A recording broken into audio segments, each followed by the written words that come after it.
Hello everyone, welcome to Triversity IS. I am Ranjan Singh, Faculty of History at Triversity IS, and in this lecture we will discuss Buddhism during Mauryan Age. In previous lecture we have seen Buddhism during your pre-Mauryan Age, that is what are the characteristic feature as well as the events associated with Buddhism during your pre-Mauryan age, that is 6th century BC to 4th century BC. In this lecture, we will see the characteristic feature as well as the primary events associated with Buddhism during your Mauryan age.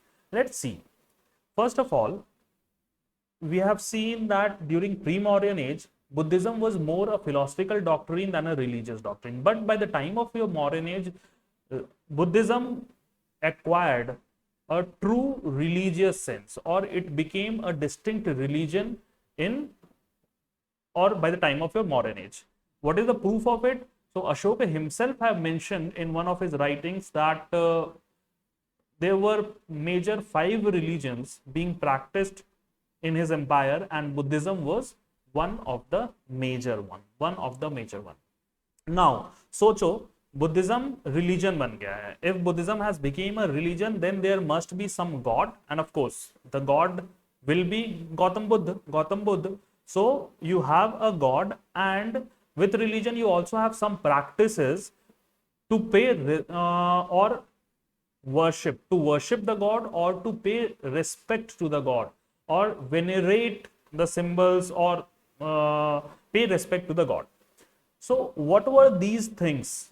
The kind of the practice associated with your worship, and who was the god in Buddhism? The god was definitely Gautam Buddha. And what was the practice of worship?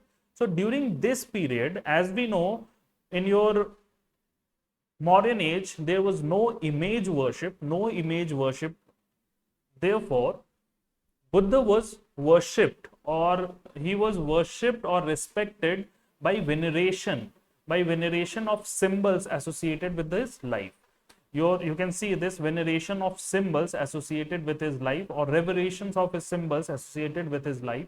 And these symbols we already know, we have read these symbols, studied those symbols when while discussing the life of Buddha. These symbols have a specific meaning attached to it. Say lotus means or is related to the birth of Buddha, horse related to your renunciation phase, then your Bodhi tree, it is related to your nirvana thing, then wheel, it's related to your first sermon, that is Dharma Chak Parivartan, and Stupa is Mahaparinirvana.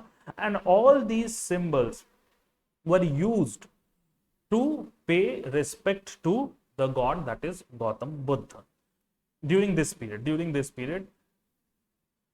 So you should know the different meanings associated with this symbol, and you already know the chief characteristic that they were used to pay respect to your Buddha.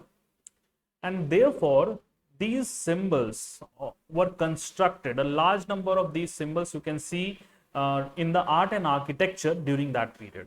And Ashoka himself caused the construction of large number of stupas to pay respect to Gautam Buddha. This was one major thing.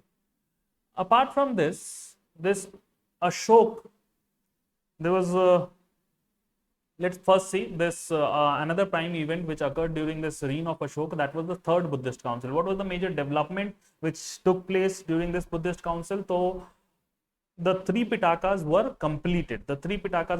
We already know that Sut Pitaka and Vinaya Pitaka was compiled in the first Buddhist council, and by this third Buddhist council, your Abhidhamma Pitaka was compiled or completed, and therefore you have this all the 3 baskets completed. Then moving to the next point, that is the role of Ashoka in spread of Buddhism. Ashoka played an important role. He himself believed in the teachings of Buddhism. You know this by through several inscriptions. The prime ones is definitely your Babru Bharat Edict,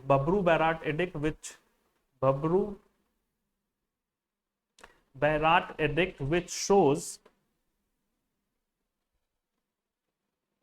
the personal, you can say, belief of Ashoka in Buddhism. He mentions that he believes in Buddha, he believes in Dhamma, that is the teachings of Buddha, as well as he believes in Sangha, the monastic order related to Buddhism. That thing has been mentioned in Babru Barat.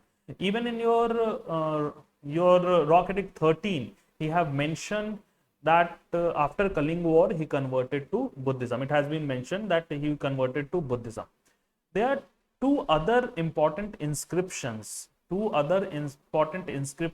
shows his personal belief or his inclination towards this Buddhist religion. Nigali Sagar and Rumendei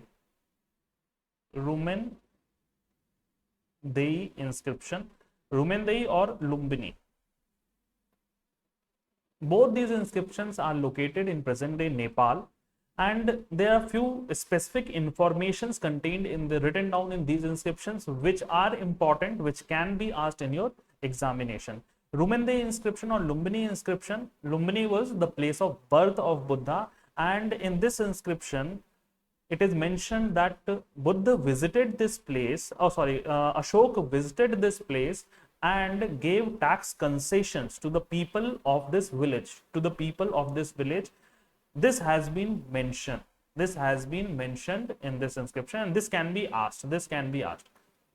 In Nigali Sagar inscription, it is also a commemorative inscription, means it shows the Buddha's visit to this place, and it is mentioned that Ashoka's visit to this place. It is mentioned that Ashoka led to the enlargement of his stupa built for Pongama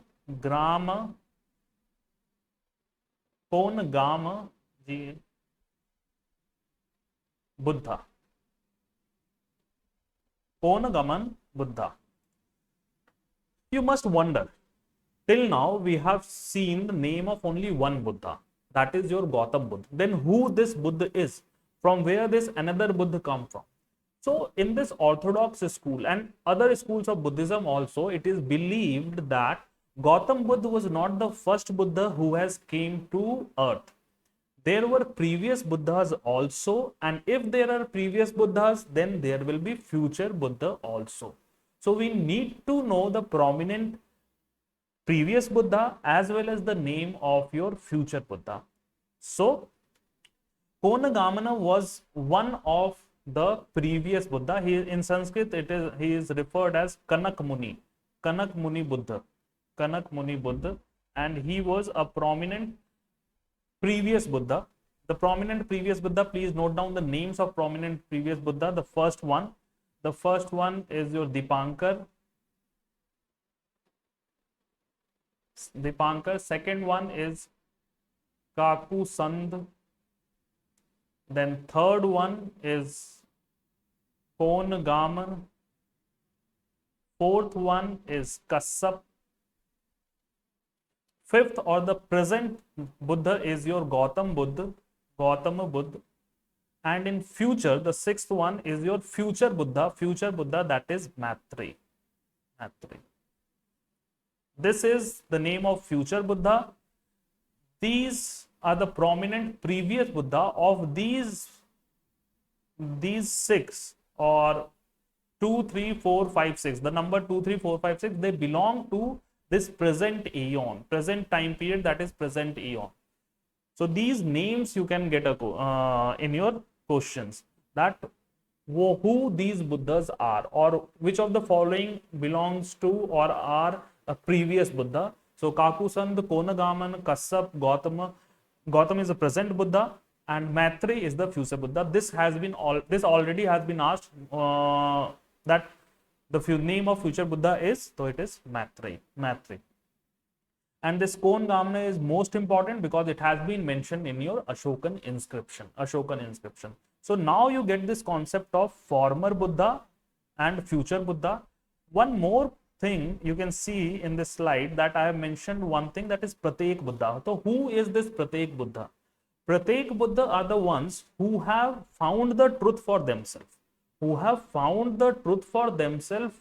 the help of others or without the support of others, but haven't taught it to the world. they haven't taught it to the world and kept it to themselves only. मतलब सच्चाई का पता, they found the truth of this whole nirvana thing, but they didn't taught it to the world. So those Buddha are called Pratyek Buddhas, and in Orthodox school there are large number of Pratyek Buddhas also. So you can get this term also in your prelims examination. What does this term Pratyek Buddha means? So there it means that the one who have found the truth for themselves without the support of other, but haven't taught it to the world.